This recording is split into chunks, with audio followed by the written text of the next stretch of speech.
This old client of mine, he was about 85 when he came to see me, and he was a financier and a kind of a mathematical genius. He made these little pendants out of a mathematical symbol for the most beautiful mathematical equation that was ever written. He made them out of gold, and he would hand those out. And he had studied psychology as a young man, and he introduced me to this concept that I didn't know about called the Pareto distribution. And it's really important to know this. It's another fundamental fact, the knowledge of which can sort of transform the way you conceptualize, let's say, the political landscape.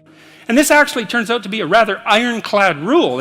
It applies across very, very many situations. It applies, for example, to the mass of stars and the size of cities.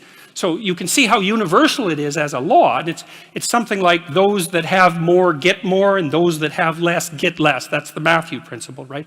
To those who have everything, more will be given. From those who have nothing, everything will be taken away. And the economists sometimes call that the Mathew Principle. And so what that lays out is a world that's rife with inequality. So you hear this idea that I think it's the 85 richest people in the world have more money than the bottom 2 billion. That's a Pareto distribution phenomena. And you might say, to hell with capitalism for producing that. It's like, sorry, you got your diagnosis wrong. It's a natural law.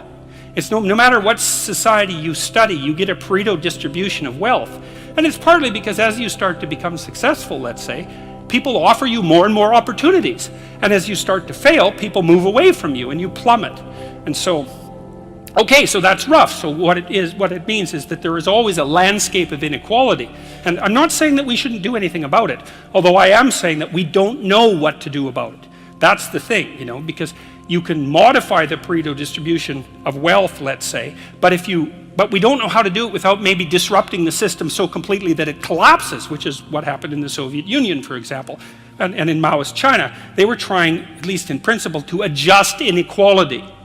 But the cure was far worse than the disease. And the truth of the matter is, we actually don't know technically how much inequality there has to be to generate wealth.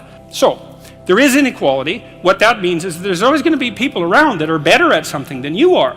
And that's a problem, because you can get jealous, and you can get bitter, and you can get resentful, and worse, you can get hopeless,